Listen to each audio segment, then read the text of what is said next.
5 times a day, every day, over 1 billion Muslims bow down and recite a prayer to Allah, given to them by Muhammad, their prophet. Every day, 5 times a day, they face a black rock in the holy city of Mecca and submit themselves afresh to the religion of Islam. Every day, they bow as a corporate group all around the world to express their solidarity as followers of Islam, for whom Muhammad is their prophet, the Quran is their scripture, and Mecca is their holy city.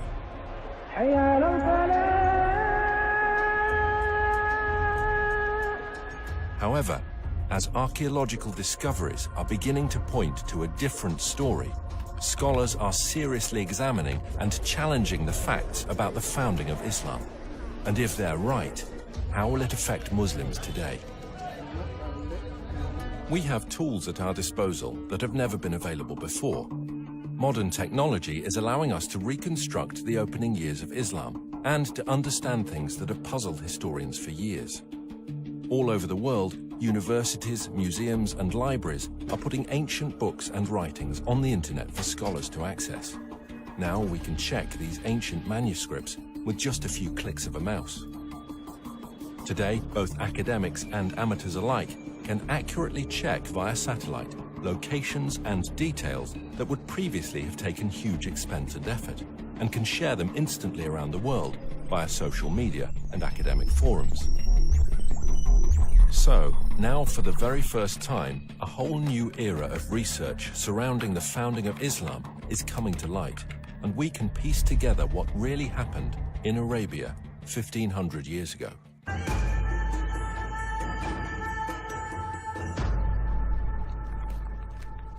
Writer and historian Dan Gibson has lived most of his life in the Middle East. He has extensively researched the peoples and places of the ancient world before Islam. I first came to Arabia in my early 20s, and I've spent more than 30 years exploring every corner of this amazing part of the world, piecing together evidence for a radical new theory, which I believe will change our understanding of the past. Years of study have led me to the conclusion that Islam began somewhere other than where the conventional histories suppose, and that in early Islamic writings there are clues and references that reveal the hidden truth about the Mecca mystery. Back in 2002, I had occasion to visit a conference on Nabatean studies organized here by the Al Hussein bin Talal University.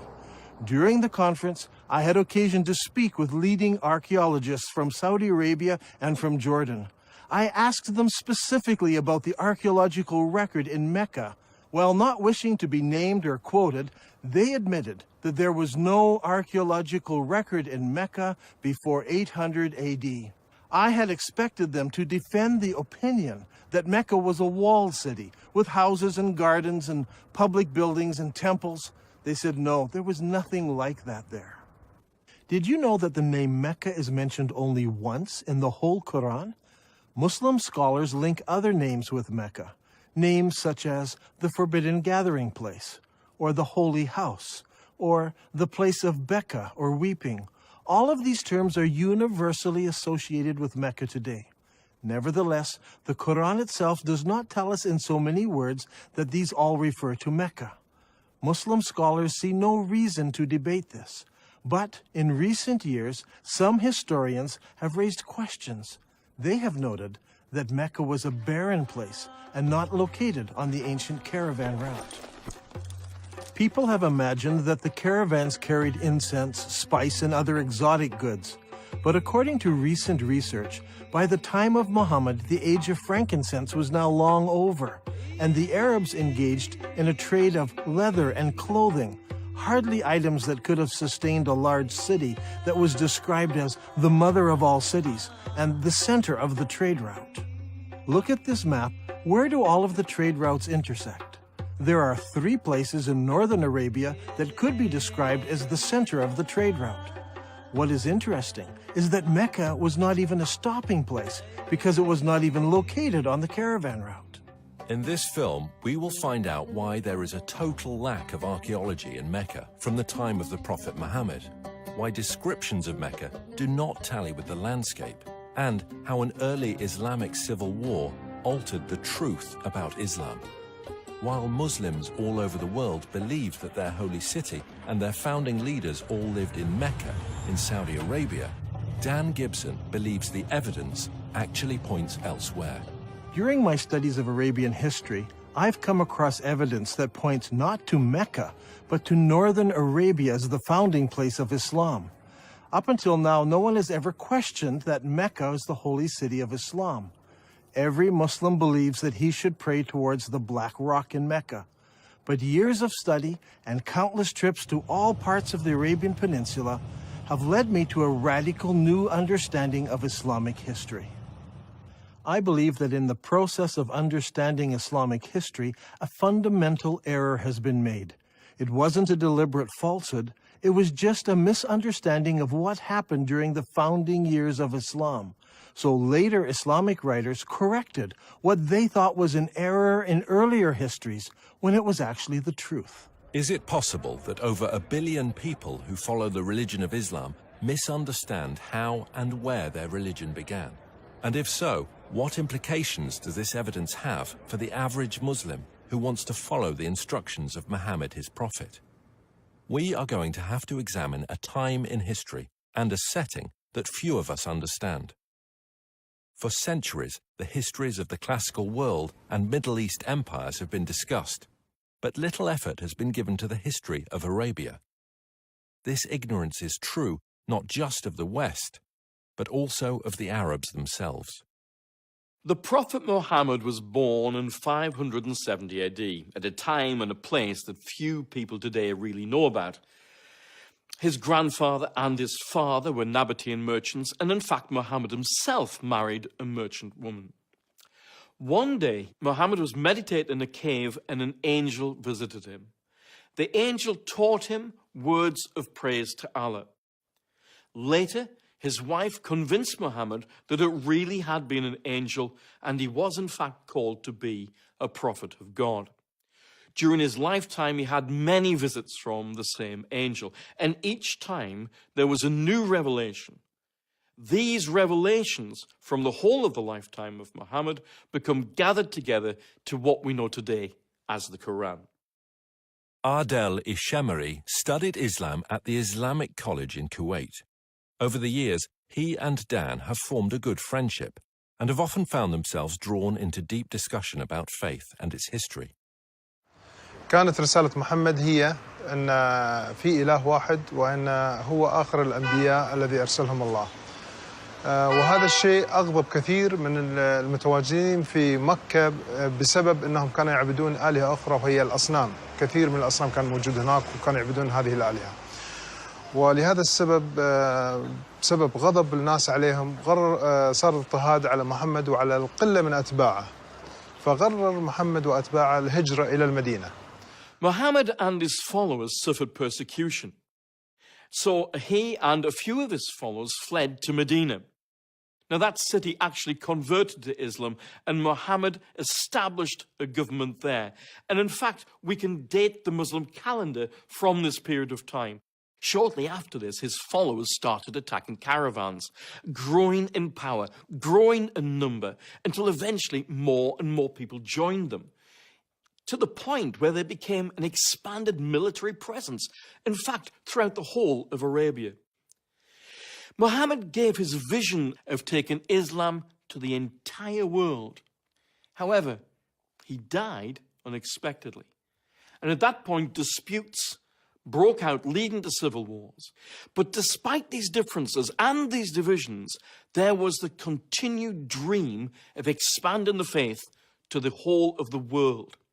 Eventually, much of North Africa and Central Asia became under the control of Islam. And today, Islam is the second largest of the world's religions. Today, all over the Middle East, when construction companies want to dig for a foundation, there should be someone present from the Ministry of Antiquities. It doesn't matter if you're in Jerusalem, Damascus, or Amman, Jordan. Wherever you dig, the chances are you will expose an ancient site of some sort. In the city of Mecca, in Saudi Arabia, developers are digging all over. putting up great buildings, hotels and high-rises. But, to the surprise of archaeologists, there are no ruins of a great and ancient city under Mecca. The city where Muhammad was born was a major city. It had no trouble in raising large numbers of men to work caravans and march in its armies. Not only did it have a significant population, but it was also an agricultural city. وتسمى هذه المدينة اللي هي مكة بأم القرى في القرآن. أم القرى هي الاسم هذا المفروض يطلق على مدينة مبهرة، مدينة فيها آثار، مدينة فيها لها أسوار، مدينة يعني كبيرة معروفة. The Prophet Muhammad would go forth for his affairs and journey far afield until he reached the glens of Mecca and the beds of its valleys. Aisha, Muhammad's wife, mentioned that one of the men was longing for Mecca. Would that I but stay overnight in a valley filled with various kinds of grass? When we came to Mecca, we saw a town blessed with water and trees, and delighted with it, we settled there. Al-Bukhari speaks of a prisoner who was eating grapes while he was chained in irons, and he says, "This was not the time of fruit in Mecca." It's hard to believe that these things were written about Mecca. The area around Mecca is all rocks and desert. Mecca averages less than 10 centimeters of rain per year. With its extremely hot temperatures and barren conditions, this is scarcely enough to grow any vegetation at all, let alone grow enough food to support a large population. Yet the holy city of Islam is described as having fields with trees and grass and soil. But there's no cultivatable land near Mecca. It doesn't match the ancient descriptions. Ibn Ishaq mentions that the people of Mecca were reluctant to cut down trees in the sacred area. The presence of trees and plants in ancient times can be easily tested by the presence of spores and pollen in undisturbed ancient soil. To date, there is no record of trees having ever existed in ancient Mecca. Another puzzle is that the city of Mecca is missing on all early maps of Arabia. One would expect that a major merchant city would be mentioned on early maps, but not one shows Mecca before the time of Islam. Over the years, I have gathered copies of many ancient maps of Arabia. I have diligently translated them, but never once did I find Mecca mentioned on a map before Islam. Did you know that the name Mecca does not appear in any literature prior to 740 AD? That's 120 years after the founding of Islam. Don't you find it puzzling that for the first 120 years of Islamic history, none of the surrounding nations knew anything about the existence of Mecca? How could a major city, a city that could raise thousands of men in its army, a city that had agriculture, trees, grass, fruit and grapes, be missed by other nations? How could a major city with walls, temples, and public buildings not be found in the annals of other nations, especially if it was a merchant city that undertook trade with all the nations around it? And most puzzling of all is that when we go to the physical location of this ancient city, we find that there is no early archaeological record. It was an insignificant location, not even on a trade route. Many historians today have come to the conclusion that the accounts of the founding of Islam are all myths. Obviously, there is a great discrepancy between what Islamic records tell us and what the archaeologists have been finding, so the conclusion they draw is that the Islamic records are just fabricated myths. In my years of study, I have become convinced that the early records are not myths, but that they refer to another location that fits all of these descriptions. I believe that Muhammad was born and raised in another place, and that Muslims are facing the wrong direction when they pray. According to commonly accepted Islamic history, the Kaaba was a major shrine in the city of Mecca and the focus of pilgrimage in Arabia. A good starting place might be studying the pilgrimage before the founding of Islam. وكما دون المؤرخ الطبري بأن هناك كان نوعان من الحج والعمرة. الحج الأكبر أو الحج الأصغر. وكان جد محمد كان يؤدي العمرة قبل الإسلام. This Umrah before Muhammad was at a time when the focal point of Arabian pilgrimage was to a place known as the Forbidden Gathering Place.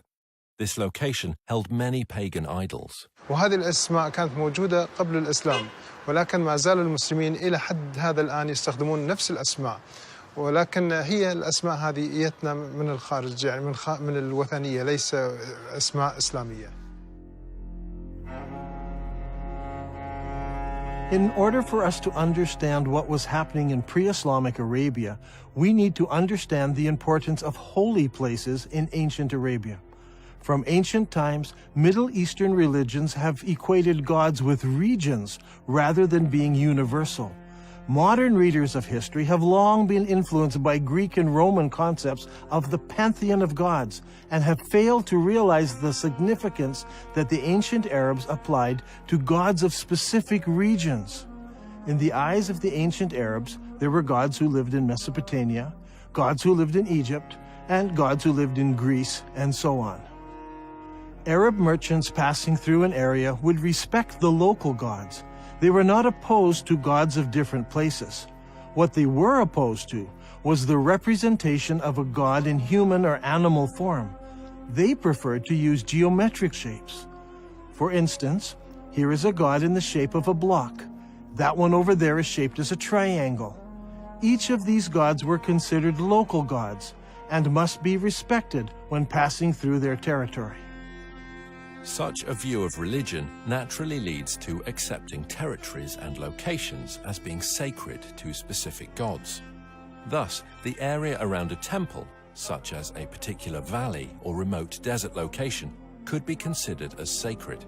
It would have a precinct where people could gather, even with their enemies, and be safe, because violence was forbidden in the sacred precincts. When tourists enter the majestic beauty of Wadi Rum here in southern Jordan, they're so often taken up with the exquisite beauty of this valley and the rugged mountains that they miss a temple dedicated to the goddess Lat, or Allat as some call her. This Nabatean temple had a sacred area. It was located in front of the temple, with the mountains marking off the sacred area. Before Islam, Arabs were divided into many groups. They worshipped different gods and often fought amongst themselves over tribal issues. The one thing that held them together was the pilgrimage to a common ancient meeting place. The Quran calls this Masjid al-Haram, or the Forbidden Gathering Place. Masjid means gathering and is translated mosque today. Before Islam, there were no mosques, so the masjid was simply a gathering place. The Forbidden Gathering Place was a sacred place of refuge and security, where regular activities ceased and violence was forbidden, or haram. The concept of haram, or forbidden, is very strong in Islam. في القرآن ذكر المسجد الحرام، وهو المسجد الحرام في المدينة الإسلامية المقدسة، ويعتبر المسجد الحرام وما حواليه من المدن هو منطقة محرمة. Allah has made Mecca a sacred sanctuary, and it was a sanctuary before and will be so after. None is allowed to uproot its shrubs or cut its trees or hunt its game. So we have two descriptions of the original holy city of Islam. It was a haram place where killing was forbidden, and it was the focus of the pilgrimage for many centuries before the founding of Islam. Now look here, much of the graffiti found throughout the Negev and southern Jordan was written by people on pilgrimage to the ancient city of Petra in southern Jordan. Thousands of people scratched their names and messages on rocks as they made their way to Petra for pilgrimage. This creates a problem for us. Mecca is unknown in maps and literature before and during the rise of Islam. The descriptions, such as the center of the trade route, the mother of all cities, and the focal point of the ancient pilgrimage, do not fit. How can we solve this? The answer to that comes from Islam itself. المساجد في الوقت الحاضر تتجه كلها صوب القبلة، صوب الكعبة، وهناك مكان في المسجد يسمى المحراب الذي الإمام يوقف فيه ويصلي ويقود المصلين، ولكن في الأيام الماضية ما كان موجود هذا المحراب، ولكن كان في حائط يتجه صوب القبلة، وكان المبنى بالكامل مبني باتجاه صوب القبلة. In Islam, it is universally understood that the Qibla is towards Mecca and Saudi Arabia. No one questions the direction of the Qibla today. However, the Quran tells Muslims they have a Qibla. The text of the Quran does not give the name of the city to which prayer was originally made. It only mentions Masjid al-Haram, or the forbidden gathering place. Muslims believe they originally prayed towards Jerusalem. According to Islamic sources, in 624 AD, Muhammad changed the Qibla to Mecca. Muhammad revealed this in Surah 2 of the Quran. Thus we appointed the Qibla to you. Indeed, it was a momentous change, except to those guided by Allah. Allah would never make your faith of no effect. Now, shall we turn you to a Qibla that shall please you? Turn then your face in the direction of the Masjid al-Haram. Wherever you are, turn your faces in that direction. As a historian of the Arabian Peninsula, I've always been interested in finding the location of the original Qibla. What direction did Muhammad pray towards before the Qibla was changed? Was it Jerusalem, as some claim? Was it Syria, as some claim? Or was it some other direction? If we were to do this study 100 years ago, it would require an incredible amount of work and research. We would have to travel the world searching ancient sites to find the earliest mosques in Islam. Now, in a few moments, we can do what used to take a lifetime. Google Earth lets us look down on sites from space, and websites like ArcNet can combine the research of hundreds of students and professors. We can examine structures based on various criteria.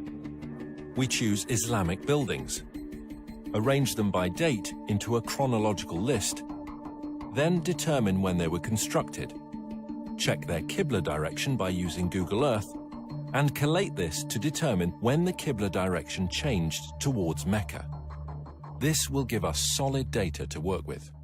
Now, determining the Qibla direction is not an exact science. Some of the early mosques, like this one, are not exactly square. So researchers need to find the Qibla wall and project 90 degrees from that wall. Because early buildings were not square, we cannot use the side walls or the back walls.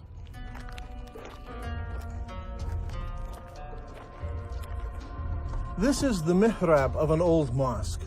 The early Arabs set the Qibla direction using the stars, and they were very accurate. The best way to determine the Qibla direction is to visit the mosque and use an actual accurate GPS unit. Not every mosque can be used for this study. Many of them were totally reconstructed over time, so much so that it is no longer possible to determine their original Qibla direction. However, a number of mosques survive. For instance, there is a mosque called the Mosque of the Two Qiblas in Medina. Islamic history tells us that it was in this very mosque that the companion leading prayers was told of the Qibla change. So he turned around and started praying towards Mecca. The question is, where did he originally face? Muslims have a ready answer. He prayed towards Jerusalem. Now today the Mosque of the Two Qiblas faces Mecca. But in 1987 the mosque was completely torn down so it could be rebuilt. During the construction process, the old foundation was revealed, and they discovered that it did have a Qibla wall that did indeed face north, generally towards Jerusalem. And so Muslims believe originally the Qibla was towards Jerusalem. There is a simple way that this can be put to the test. If we go to the earliest mosques that were built, where we can identify their direction of prayer, we can plot them on a map and see if their lines converge. We'll find one of three things. They all point in different directions. They all point to Jerusalem, or they all point to another location. After the Mosque of the Two Qiblas in Saudi Arabia, there are a further 11 early surviving mosques that we can research. These are located in China, Egypt, southern Jordan, Lebanon, Central Jordan, Yemen, Israel, Iraq, Jerusalem, West Bank, and lastly Lebanon. So, if we go in the order that they were built, the second surviving mosque was built in Guangzhou, China. Guangzhou is the modern name for what was known as the city of Canton. When Marco Polo reached this city in 1300 AD, he discovered over 100,000 Arab and Persian merchants living there. You see, the Arabs had been trading with the Chinese for hundreds and hundreds of years. This is all well documented. And so Abu Waqas, an uncle of Muhammad, traveled to China on a trade mission. And according to Chinese manuscripts, he built a mosque for the Arabs in Canton in 627 AD, or 6 years after the founding of Islam. I personally examined this mosque and used a GPS unit to determine the mosque's Qibla direction. What I found was surprising. This mosque does not face Mecca. It faces 12 degrees north of Mecca, meaning that it does not face Jerusalem either. Its Qibla passes south of Jerusalem. The next mosque was built in 641 AD, about 20 years after the founding of Islam, in the town of Fustat, just outside of Cairo. This mosque was rebuilt and enlarged several times, so that today the original foundation is no longer evident. However, a description of the original ground plan of the mosque survives, and the Islamic records tell us that the first Qibla pointed east and later had to be corrected towards the south, towards Mecca. The next surviving Islamic building is the Umayyad Palace, built here at Humayma in southern Jordan. Around 700 AD, or about 80 years after the founding of Islam, the Abbas family built a large manor house here. This house had no special mosque area. Rather, the faithful would line up here in the courtyard to pray. This house has a Qibla direction, but it is not towards Jerusalem. The following year, a new mosque was built in Baalbek in Lebanon. Notice that its Qibla does not point to Mecca. 1 year later, the Umayyads built a large and impressive mosque here on the citadel in Amman, Jordan. This mosque points south. Mecca is over there. A couple of years after this, in 705 AD, or 84 years after the founding of Islam, Muslims constructed the Great Mosque of Sana'a in the capital city of Yemen. While this mosque points in the general direction of Mecca, it actually points to the west of Jerusalem. The following year, in 706 AD, the Umayyad Muslim rulers built Khirbat al-Minya, a large palace complex in Israel on the shores of Galilee. This palace complex had a specific room used as a mosque. According to the inscription set into a gateway, it was built 87 years after the founding of Islam by the Muslim ruler Al-Walid. This building and its mosque do not face Jerusalem. That same year, the Muslims also built the Wasit Mosque in Iraq. Originally, archaeologists claimed that this mosque pointed to Jerusalem. However, further research has shown that this mosque points south of Jerusalem. The next mosque is the Al-Aqsa Mosque in Jerusalem itself. This mosque is not the temple dome, but rather the old mosque to the south of the dome. This mosque is already in Jerusalem, but it also has a Qibla, and it does not point to Mecca. The next mosque we come to was built in 724 AD, 103 years after the founding of Islam. This is the Khirbat al-Mafja Mosque near Jericho in the Jordan Valley. This palace was built near the end of the Umayyad dynasty. By looking at the floor plan, we can see that the palace and its mosque faced south rather than towards Mecca. That same year, a mosque was built at Anjar, about 58 kilometers from Beirut.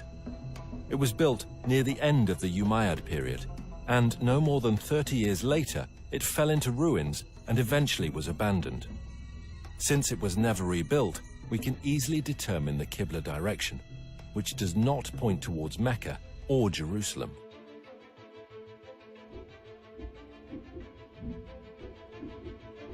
Now, let's put this all together onto one map.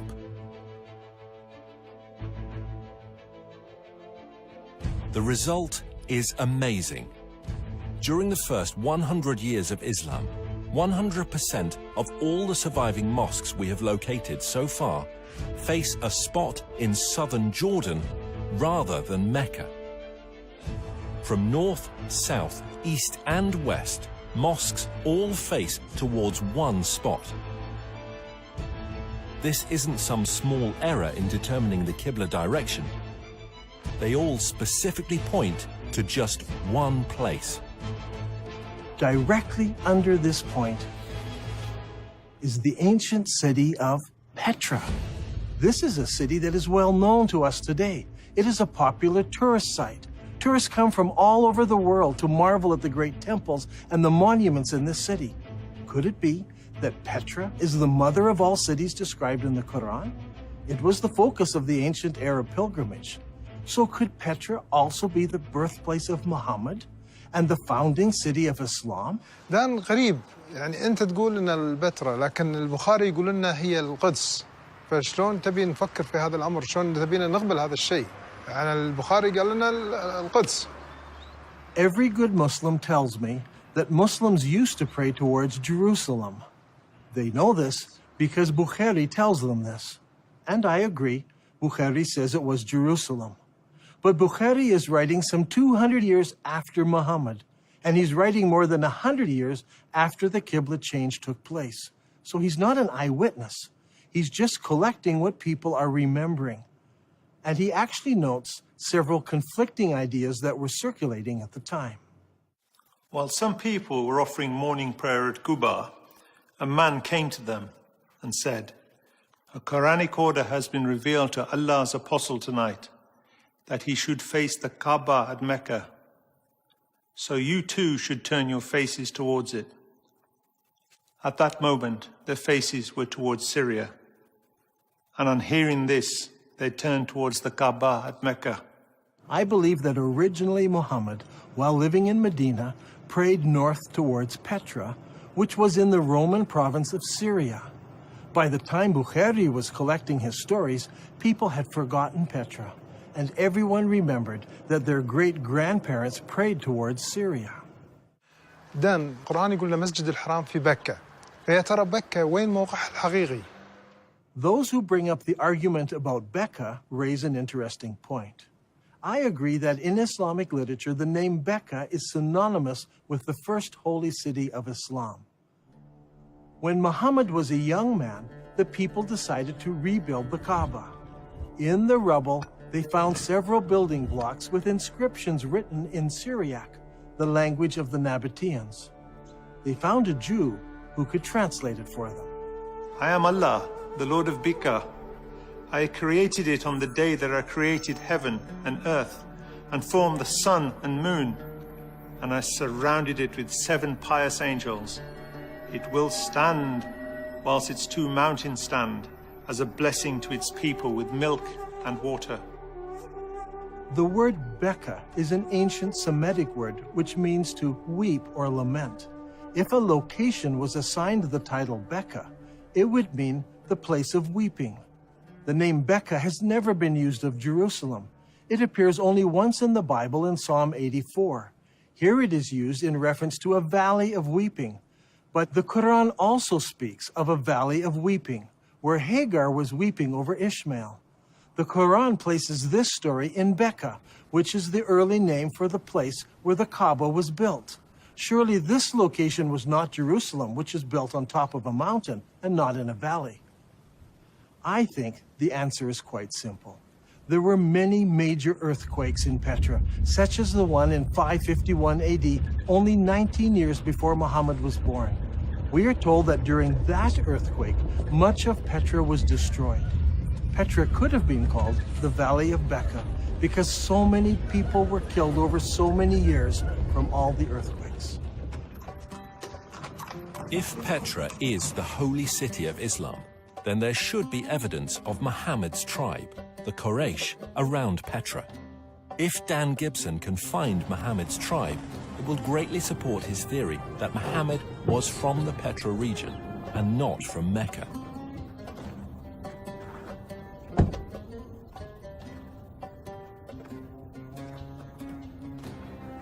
Long ago, this was known as the city of Hawar, or Humayma as it is known today. Archaeologists have uncovered a farmhouse belonging to the Abbasid family and a mosque built some time later. When the Muslims of Iraq defeated the Umayyads of Damascus, they wanted a member of Muhammad's family to support and legitimize their revolt. And so they came here to Humayma, 27 miles from Petra. It was here that they found Muhammad's family and the Quraysh tribe.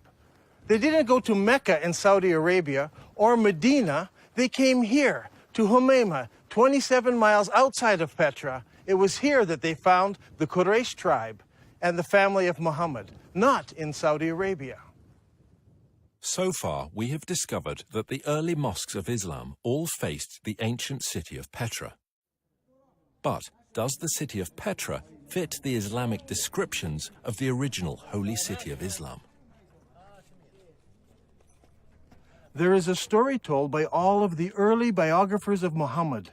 It concerns Abdullah, Muhammad's father. He was working in the field one day and he came home with dirt on his hands. He went in to his first wife and said, "Lie with me," but she refused because he was dirty. So he went out, washed off the soil, went into his next wife, Amina. She conceived, and in this way, Muhammad was born. What is important to us about this story is that all of the early writers use the same word for the dirt on Abdullah's hands. They all use an Arabic word for soil, especially the soil of a cultivated plot or field. The problem is, there is no cultivatable land near Mecca. However, when we come to Petra, we discover that Petra had water, fields, and trees. According to archaeologists, there were private and public gardens, as well as running water brought into the city through aqueducts and clay pipes. Archaeologists have described fruit trees, grapes, and gardens existing in ancient Petra. Even today, there are cultivated plots of land between Petra and El Beida, which is 5 kilometers away. By analyzing ancient soil, researchers have discovered that only 100 years ago, the hills around Petra were covered with trees, including oak, juniper, pistachio, and carob. Not only did the holy city have trees and fields, it was also a walled city. Ibn Ishaq says, and they surrounded him by the walls of Mecca. Now this is very puzzling because Mecca had no city walls. Some think perhaps this was a house in Mecca, but Ibn Ishaq specifically says the walls of Mecca. But Mecca was not a walled city. So what about Petra? Petra was built in a valley. On either side of the valley were large mountains with cliffs. These cliffs were as good as city walls. So the people of Petra built walls from one mountain cliff to the other mountain cliff, both on this side of the valley and also on the other side of the valley. So Petra had city walls. Another distinctive feature in Petra is that it contains a very unique stream. Now, usually you have a valley with mountains on one side, mountains on the other, and a stream running down the center of the valley. But in this case, long ago, earthquakes cracked these mountains so that there is a crack in that mountain, water runs through that crack, across the valley, and out the crack in the other side. The Nabateans built a colonnaded street from one mountain to the other mountain, and beside it was a rainwater course. Let's go down there. Now, in Islam, one of the duties of the pilgrims is to go 7 times between 2 mountains called Marwa and Safa. What is interesting is that Bukhari tells us that Muhammad chose to do this, running in the rainwater course between the 2 mountains. But there are problems. Safa and Marwa are just small rocks. Today, they're housed right inside of the mosque building. As you can see on this drawing, there was no rainwater course between these two rocks. But here in Petra, the description fits exactly from one mountain to the other. There are 4 ways into the Petra Basin. Since Petra is in a valley, one could enter from either end of the valley. During the year of the contest of Mecca, the Prophet entered Mecca through its upper part. But there were also other ways of entering Petra. The ancient records tell us that the holy city could be entered and exited by a crack in the rocks. In Arabic, this is called a thaniya. Al-Bukhari mentions this several times. Allah's apostle used to enter Mecca from the high Thaniya and used to leave Mecca from the low Thaniya.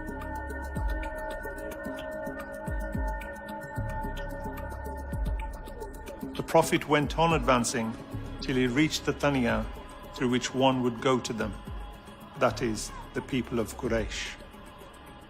There are 2 Thaniya entrances. One of these is the famous Sikh that tourists pass through to enter the city. The other is on the far side of the colonnaded street and leads into a maze of canyons that eventually empty out into Wadi Araba below the Dead Sea. Petra also has many temples. Over here is what is known today as the Temple of the Winged Lions, or the Temple to Al-Uzza. Behind me is what is known as Qasr al-Bint today, or the temple to the god Dushera. This short chain of mountains here was the home to the god, and here in the very heart of the mountains is the temple to this god, El-Dushera. Now, Ibn Hisham relates to us a very interesting story. It's very early in Islamic history. Only a few people have converted to Islam at this time. One of those was a man known as Al-Tufail bin Amr of Mecca.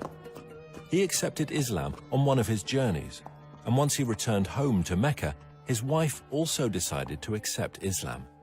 Al-Tufail then tells his wife to go to the temple of Dushera and cleanse herself there. In the sacred area, there was a trickle of water where she could wash herself. She did this and returned home and learned about Islam.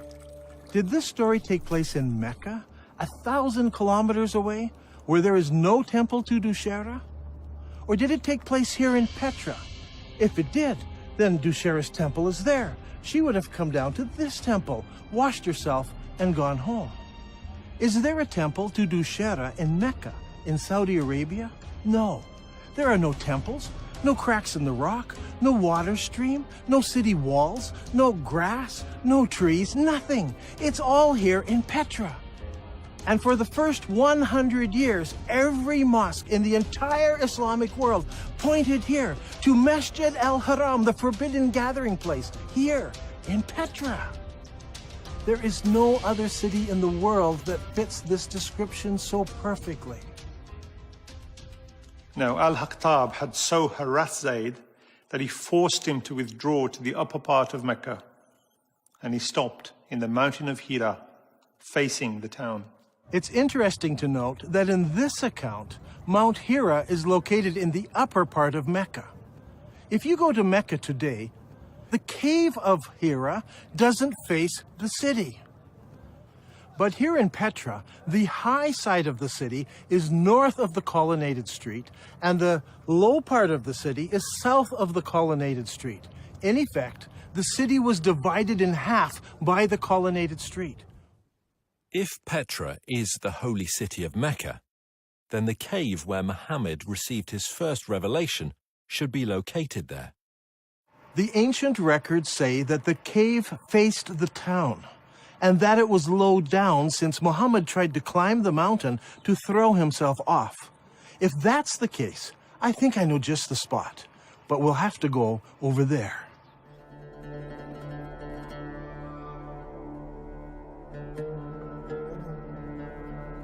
Here in this cave, we can see where there are many various god blocks.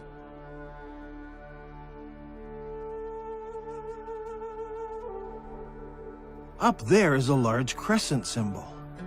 This is just the sort of cave where young men would go to contemplate the meaning of life. The descriptions and location of this cave are just like the ancient records describe it. Just outside of the city, the entrance facing the city, and evidence that people spent time here in religious worship and meditation. I think that this is one of the holiest spots for all of Islam, and it's here, in Petra.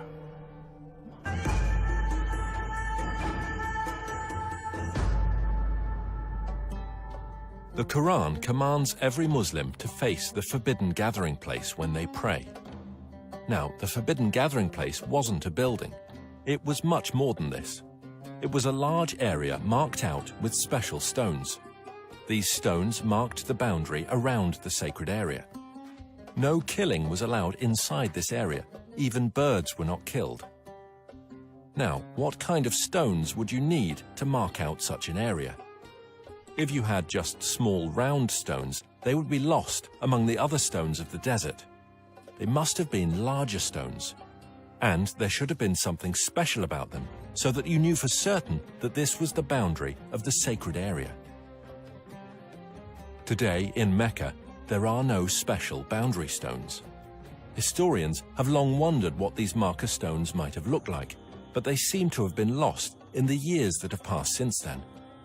Or perhaps they were never there. If Petra is the original holy city of Islam, then of course the special stones wouldn't be in Mecca. They would be in Petra. Now, there's a feature about Petra that's absolutely fascinating. Whenever tourists come to this city, they pass by a number of square-cut stones known as the Jinn rocks.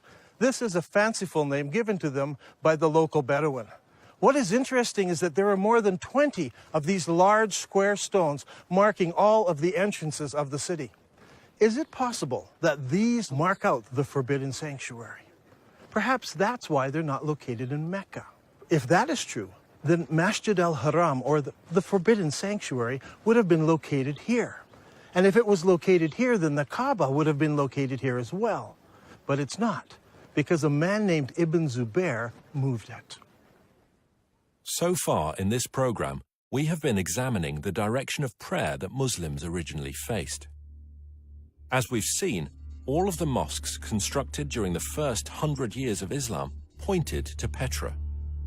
By using the two mosques on the Amman citadel, Dan Gibson has determined the approximate years when the Qibla direction changed. Does Islamic history give us any clues as to why the direction of prayer might have changed? If we look into Islamic history at this exact time, we come face to face with the Second Islamic Civil War. حصلت حروب كثيرة في الإسلام، ولكن أيضا حصلت حروب أهلية بينهم بسبة الخلافة بعد وفاة محمد، ولهذا السبب صار في شيعة وسنة. الأمويين فازوا اللي هم السنة، والحكم بدأ من دمشق. At this point in history, the governor in the holy city was Abdullah ibn Zubair. He was particularly unhappy. In his eyes, the holy city was the most important city of Islam, the mother of all cities. But the Umayyad rulers chose Damascus as the new capital city, and a lot of people were unhappy with the corruption and the infighting in Damascus. So in 683 AD, about 64 years after the founding of Islam, Ibn Zubair declared himself caliph in the holy city, and that started the Second Islamic Civil War. The Umayyads reacted strongly and sent an army against the holy city. Ibn Zubayr then did a shocking thing. He destroyed the Kaaba, the ancient holy shrine of Islam. Ibn Zubayr then demolished the Kaaba sanctuary until he had leveled it to the ground and dug out its foundation. Then he placed the black stone beside it in a wooden stand in a strip of silk.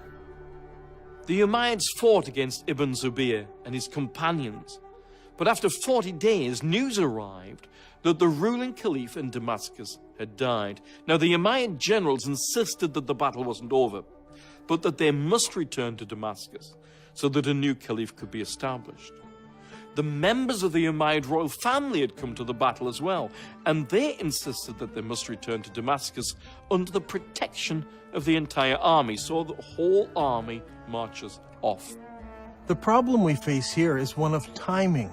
The Islamic records are quite clear that when the Caliph died, his 13-year-old son ruled in his place. Al-Tabari, Volume 20, tells us specifically that his son survived only 40 days after his father died before he too was killed. During this time, the armies from the Holy City returned to Damascus. Now, a slow-moving army would have taken many days to cover the 1,400-kilometer trek across the desert from Mecca in Saudi Arabia to Damascus in Syria. If the army could move at 20 miles a day, it still would have taken them 43 days. When you add up the time the messenger took to bring the message, the time it took for the army to decide to return and get mobilized, and the 43-day march, there is simply not enough time.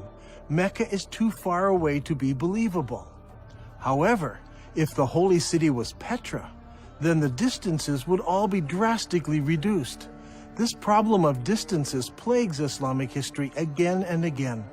Mecca in Saudi Arabia is simply too far removed to fit many of the stories in early Islamic history. Now, with the lull in the war, Ibn Zubayr had time to rebuild his defenses and prepare for the return of the Umayyad army. Now I want to show you something. Here are some of the volumes of Al-Tabari's History of Islam. Al-Tabari managed to collect a massive amount of material that he writes about what happened during each year of Islamic history. He devotes whole chapters, sometimes 2 chapters, to every year. But then something strange happens. The battle for the Holy City takes place over several years, but year 70 of Islamic history is of great importance. Now notice, Al-Tabari spends 15 pages describing what happens in year 69, and he spends 27 pages describing what happens in year 71. But where is year 70? Look at this. For year 70, Al-Tabari only records a few lines of text. Did he not find any more information for this year? Or did later editors censor this year from Al-Tabari's record? Only a few lines, but what he records gives us a few tantalizing details. It tells us that Musa'ib ibn Zubair, apparently a brother of Abdullah, brings supplies to the Holy City. Were these supplies military equipment? No, it says he brought many horses and camels. I believe that this is the year that the followers of Ibn Zubair moved south from Petra to the deserts of Arabia to find a place where they could hold out against the Umayyad forces. All details of this year have been removed from Al-Tabari's history. But we know that they obtained many horses and camels, which would have no other purpose than to move many of the people out of the city. This lull in the war continued into the next year, so Ibn Zubair took advantage of the break to undertake a religious project. He decided to rebuild the Kaaba. But Al-Tabari does not tell us where the new Kaaba was constructed. Was it in Petra? Or was it in a new, safer location in faraway Mecca? I believe that the new Kaaba was built in Saudi Arabia, and that the Black Rock was moved there for safekeeping. So even if Ibn Zubair lost the Holy City, he still had the rock and a new Kaaba. After a new caliph was established, the Umayyad army returned. This time the army was bigger, and the Umayyads brought large weapons of war with them. Among them, a stone-throwing machine called a manjanik. The war between Ibn Zubayr and Al-Hajjaj took place for 6 months and 17 nights in the hollow of Mecca. Yusuf ibn Mahak said, "I saw the manjanik with which stones were being hurled. The sky was thundering and lightning, and the sound of the thunder and lightning rose above that of the stones, so that it masked it."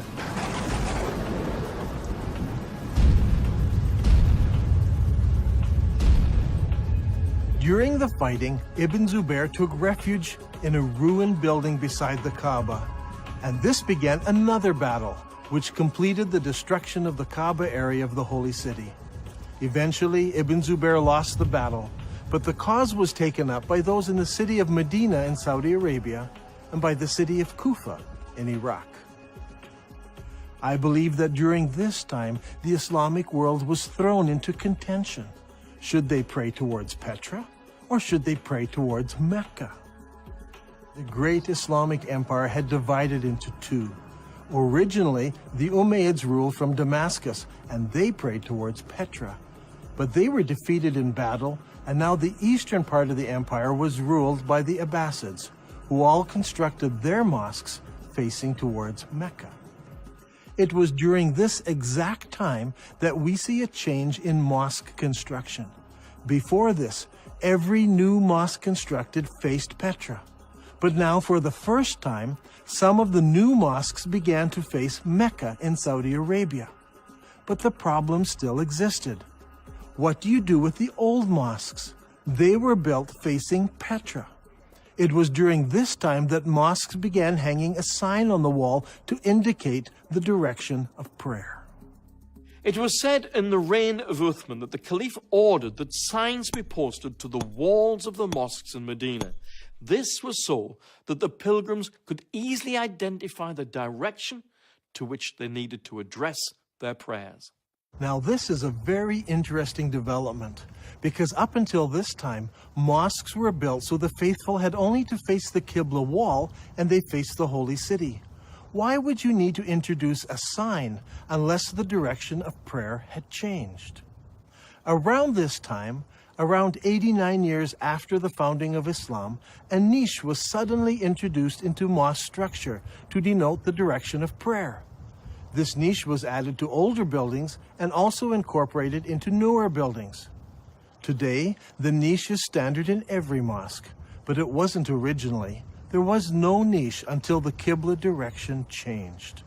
In the Civil War, the Umayyads still prayed towards Petra, but the rebels in the Holy City in Medina and in Kufa chose to pray towards the new Qibla in Saudi Arabia. When the armies of Kufa met Ibn Zubayr, Bujair ibn Abdullah al-Musli spoke, "Praise be to God who has tested us with shackles and tested you by your forgiving us. Ibn Zubayr, we are people who turn to the same Qibla as you." What a strange phrase. We are the people who turn to the same Qibla as you. Muslim historians argue that this means the same Qibla as every other Muslim. But now that we have uncovered evidence of the change of Qibla at this very time, this phrase takes on special significance. The people of Kufa join with Ibn Zubayr in accepting his Qibla. This is key to understanding much of what takes place later.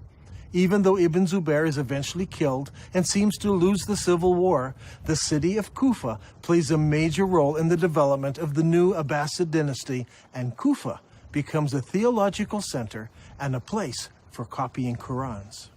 In the Islamic world, things were a mess. Not only were Muslims divided politically, they were divided religiously. Obeying the wishes of Allah as revealed by the Prophet Muhammad was at the very heart of Islam. Should you obey Muhammad and the Quran and face towards the forbidden gathering place in Petra? Or should you pray towards the sacred house and the Black Rock, which is in Saudi Arabia? So far, Dan Gibson has plotted the existing mosques from the 1st century of Islam, and they all point to Petra in Jordan. So what about the mosques of the 2nd century of Islam? Do they all point to Petra as well? Here is where things start to get interesting. During my studies, I discovered that the mosques built during the 2nd century of Islam point in different directions. This is what I call the time of confusion.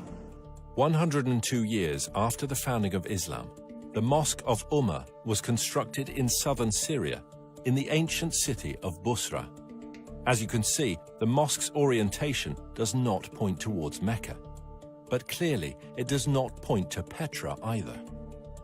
5 years later, the ruling Muslims built a palace in the Syrian desert known as Qasr al-Hayar al-Gharbi. This is a drawing of the floor plan of the palace and the mosque in the corner of the complex. The whole complex seems to face somewhere between Petra and Mecca. A couple of years later, Qasr al-Hayar Ishaqi Palace was built about 100 kilometers north of Palmyra. If we examine the ground plan of the palace buildings, we notice that the palace and its mosque don't seem to align to either Mecca or Petra. Once again, it points in between. Is it possible that something had happened which made the builders not want to choose either Petra or Mecca, so they pointed the Qibla between the two? We can see from the map that the Qibla points exactly between the two cities. It is not a slight error in calculation, but a deliberate avoiding of both Petra and Mecca. So, we must find an answer elsewhere to explain that change. 109 years after the founding of Islam, a mosque was built in Bangalore, Pakistan. Like all of the other mosques of the period, it had only a Qibla wall without a niche. This mosque, however, pointed towards Mecca in Saudi Arabia. Here we have the very first mosque that we can identify as pointing to Mecca. There may have been others built that no longer exist, but this mosque is significant because it's the earliest surviving mosque that we can truly say faced Mecca in Saudi Arabia. And what is astounding is that it was built about 100 years after the death of Muhammad. This is very late for Muslim historians, and it is going to cause traditional Islamic history all kinds of trouble. One of the most important buildings in our study is found here on the citadel of Amman, Jordan. This Umayyad palace was built about 122 years after the founding of Islam. Now, if you remember, we looked at an Umayyad mosque built over here. This mosque points directly towards Petra. But when they built the palace, its Qibla direction was directly towards Mecca. So clearly, the Qibla direction changed sometime between the construction of those buildings and the construction of this palace. This will help us determine how and when the Qibla direction changed. Remember, it was during the construction of this palace that the name Mecca first appears in literature anywhere. الغريب أن مكة لم تذكر طول هالسنين هذه لا في الكتب الأدبية ولا الكتب الإسلامية، ولكن ما تم ذكرها إلا عند تغيير القبلة، وهذا شيء غريب جدا. يا ترى شنو الأسباب؟ يعني المفروض أنه يذكر حتى في الكتب الإسلامية في تاريخ الإسلام، ولكن لم يذكر هذا الشيء إلا عند تغيير القبلة. هذا شيء غريب. The next major mosque that was constructed was built 32 kilometers south of Amman, Jordan. This was known as the Mushatta Palace and Mosque, and it was built in 743 AD. As you can see, it was a very large and impressive Umayyad palace, with the mosque located in the southern part of the structure, facing Petra. Indeed, the entire complex faces Petra. What makes this interesting is that it seems that Islam is now split into several groups. There were the traditionalists, who built their mosques like this one, facing Petra. But there were reformers whose mosques face Mecca. And there were others who were not in either group, and they refused to select either of those qiblas. During this time, a significant change took place in Islamic history. The Umayyad rulers of Islam in Damascus were defeated by the Abbasids of Kufa. In 754 AD, Al-Mansur, the new caliph, commissioned the construction of a brand new eastern capital, choosing Baghdad in Iraq as his site. The new city was built on a spectacular design. Rather than the haphazard shape common to most Middle Eastern cities, this city was built in a great circle. The designers went out to a brand new area and used ashes to draw out the city plan on the ground prior to construction. The city, which was completed in 767 AD, was 2 kilometers in diameter. As you can see on this drawing, the main mosque of the city had no niche indicating the direction of prayer. That was to come later. One wall was used as a Qibla wall, and that wall pointed directly to Mecca, as would all of the other mosques built from now on by the Abbasid rulers. If this is all true, then the Prophet Muhammad and the first 4 rightly guided caliphs in Islam, and the following Umayyad rulers who ruled Islam from Damascus, all prayed towards the city of Petra. But late in the Umayyad reign, something happened that caused the builders to change the direction of their mosques. Some pointed to Petra, some to Mecca, and some chose to be neutral and point between the two. This created a problem for the western half of Islam. The people in the West were still loyal to the earlier Umayyads, So the Islamic world is now split into two. The Abbasid rulers in Iraq control the eastern part of the empire, and the Umayyad rulers control North Africa and Spain. This is an important time in Islamic history, because the Umayyads in Spain now blossom in culture and begin to build beautiful and impressive buildings. The builders in Spain had a problem. Traditionally, Umayyads all prayed towards Petra. But, as we're going to see, something devastating happened, resulting in future mosques no longer facing that direction. Their enemies, the Abbasids, now pray towards Mecca in Saudi Arabia, so they don't want to choose that direction of prayer. So what should the Umayyads do? As I examined the mosques built by the Spanish Umayyads, I discovered a most surprising development. These builders chose neither Petra nor Mecca. Now, as we have seen, some of the builders in the Middle East chose to point their qiblas between the two cities. But the builders in North Africa and Spain decided to do something completely different. Over the years, historians have always been puzzled by these mosques. Their qiblas seem to point towards somewhere in South Africa, but all of the African and Spanish mosques point to slightly different places. It all seems very confusing. However, when plotted on a map, we can see that the mosques of North Africa and Spain all have qiblas that are parallel to a line drawn between Petra and Mecca. So rather than choosing Petra or Mecca, they chose to make their qiblas parallel to a line drawn between the two cities. كل المسلمين يعرفون بأن مكة موجودة في السعودية، وأنت في نظريتك اليوم يعني تقول لي مكة موجودة في البتراء، على أي أساس أنت جبت هذا الفكرة؟ يعني شنو الدليل؟ شنو البرهان هذا؟ يعني برهانك ودليلك على هذا الشيء؟ احنا اللي عارفين أن مكة موجودة في السعودية، فعلى أي أساس أنت جبت هذا الشيء؟ If you're still not convinced, I want to show you something else. Do you remember when we discussed the Second Islamic Civil War? Ibn Zubair barricaded himself in the Holy City, and the Umayyad Syrian army surrounded him and kept him there for 4 months. During the month of October, the Syrians brought a catapult up to the city walls, where they lobbed rocks right into the holy places of Islam. How is this possible? Normally, people live behind the city walls. A catapult would simply smash down people's houses. But in this case, it said the catapult hit the holy places of Islam right in the center of the city. How is this possible? Well, here in Petra, there is a unique feature. Petra had city walls. In the north and in the south, the city walls crossed the valley.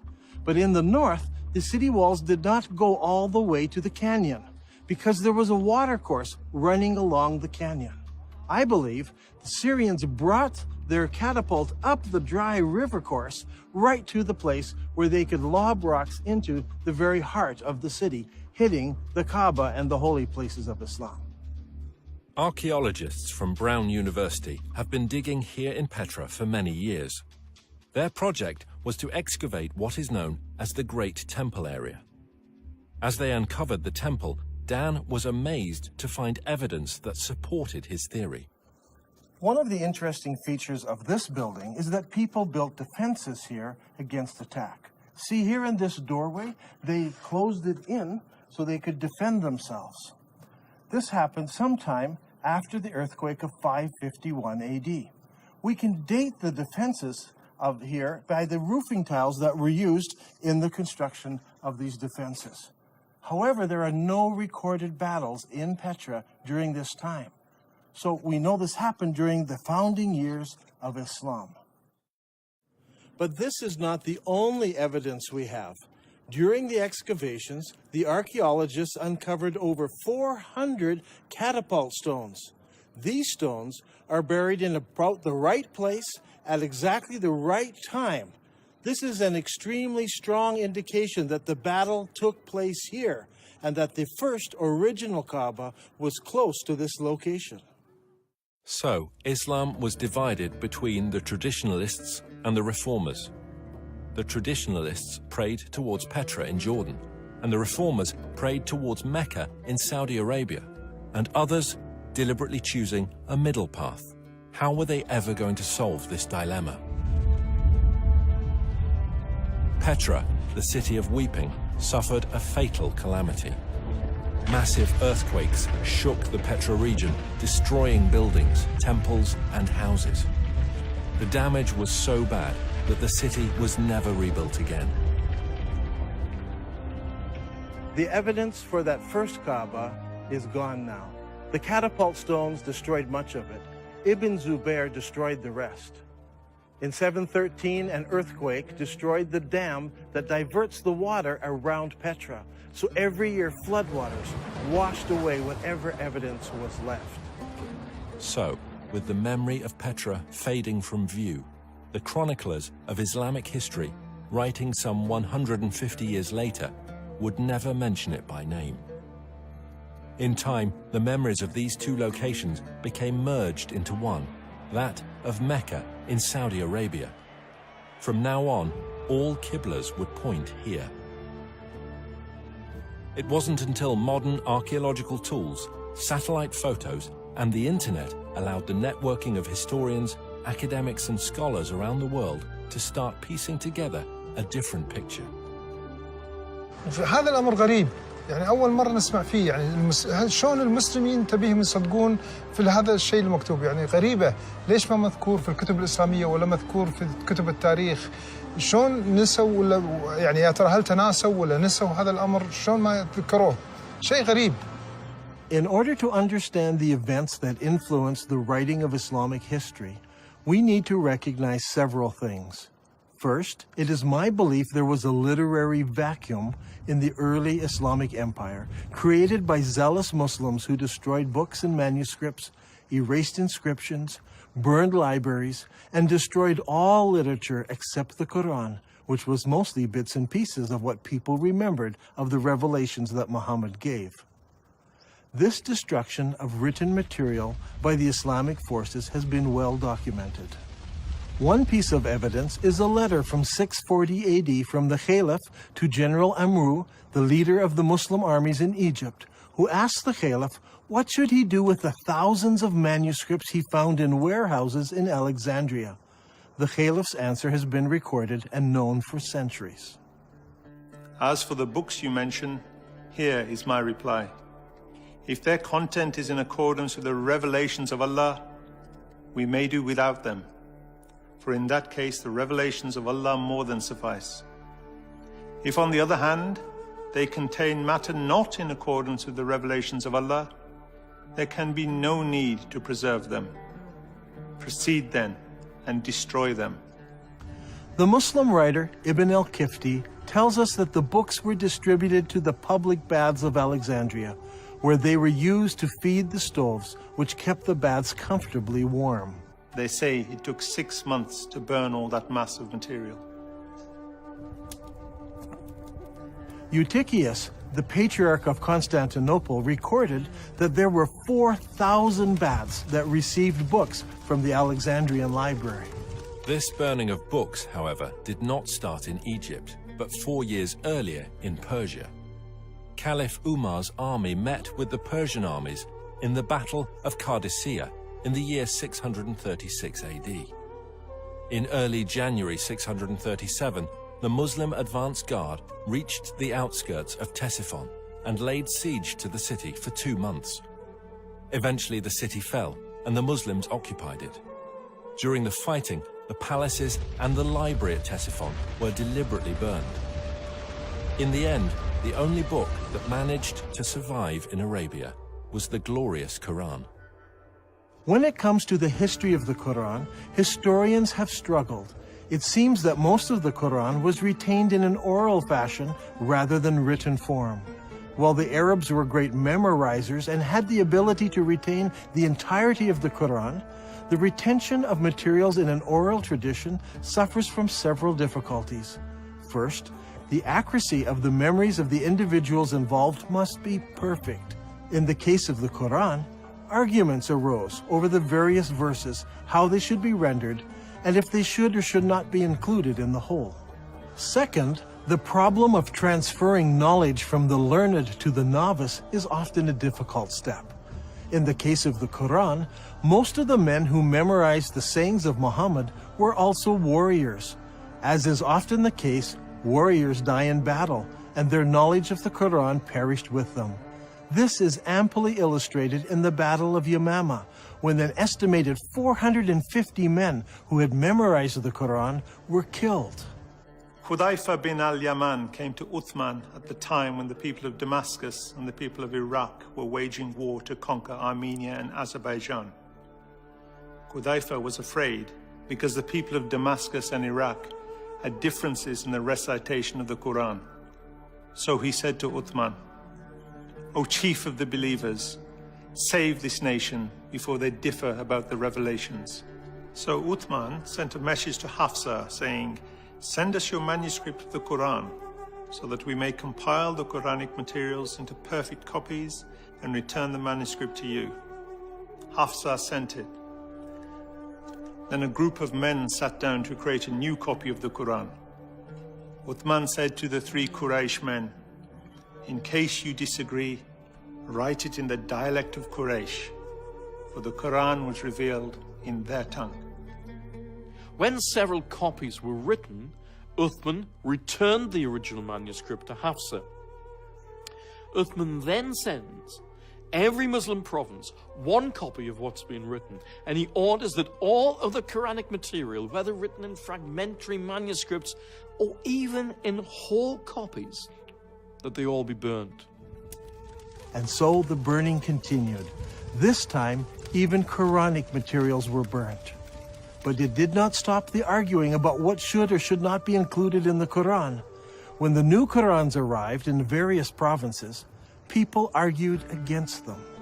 Sa'id bin Thabit said, "A verse from Surah Al-Ahzab was missed when we copied the Quran, and I used to hear Allah's apostle reciting it.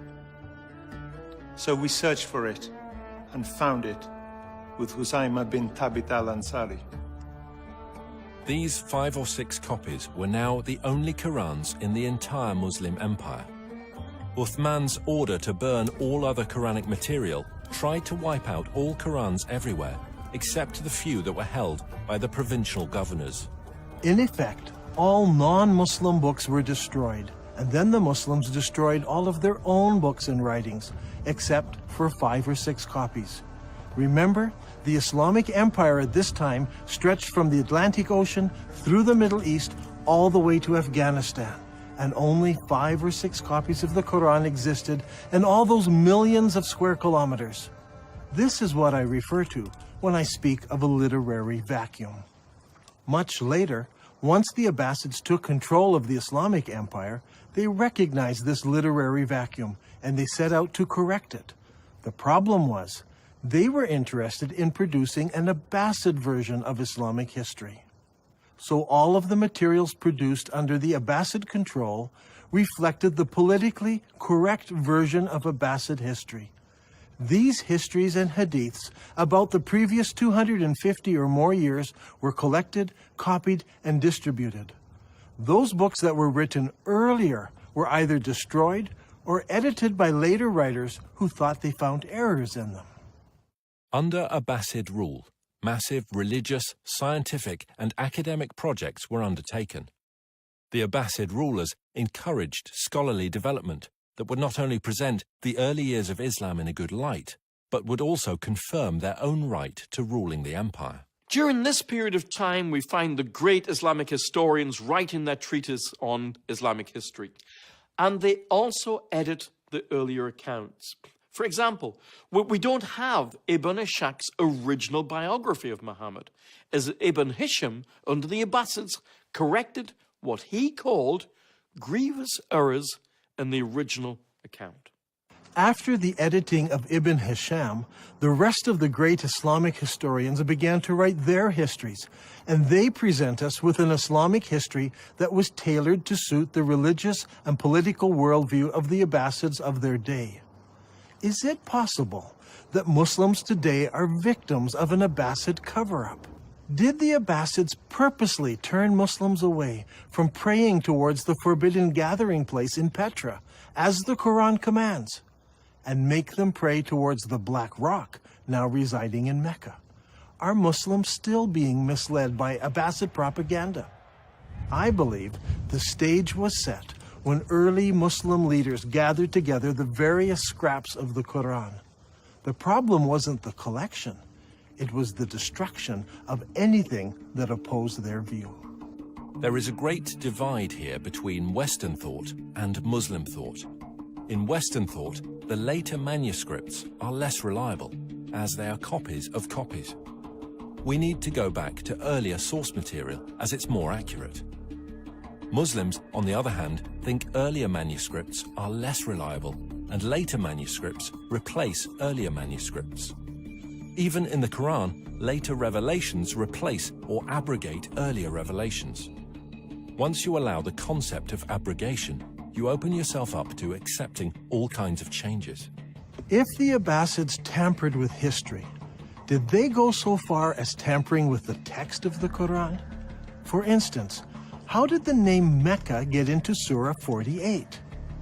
Abu Bakr, the successor of Muhammad, made the first compilation of Quranic material. Uthman, who followed him, used that collection and then added to it. The historians tell us that even after Uthman had compiled his Quran, people remembered still more verses that Muhammad had revealed.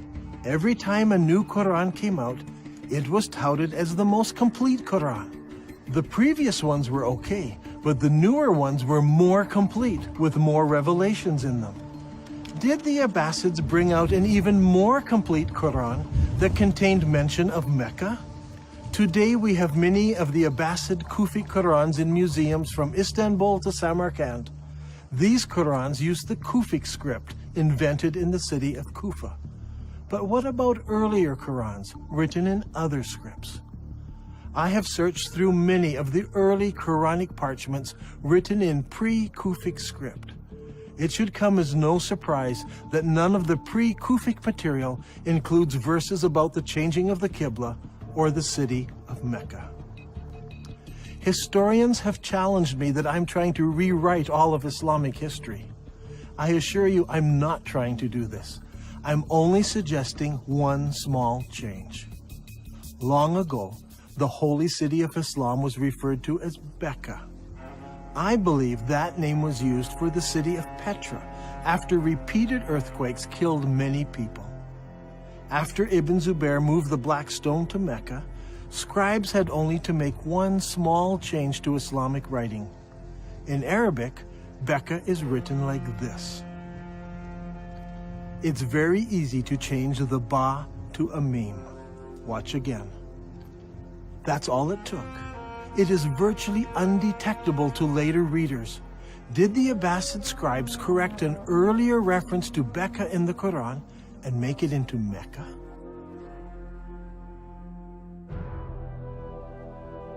I believe that all of the evidence points to Petra as being the ancient city of Becca, the founding place of Islam.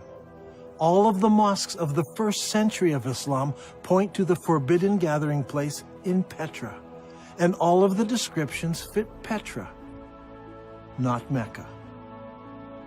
Muslims are instructed in the Quran to pray towards the forbidden gathering place. The Quran says nothing about the Black Rock. It is clear that although Dan Gibson's research is rooted in Islamic history, and he has a great affection for the Arabic world, his theories will be challenging to Muslims. As faiths around the globe come under increasing scrutiny to prove the veracity of their origins, all religions need to consider serious research they may find difficult. Islam needs to ask if it is possible that over 1 billion people have been misled by Abbasid propaganda regarding how and where their religion began. And, if true, what implications does this have for the average Muslim today?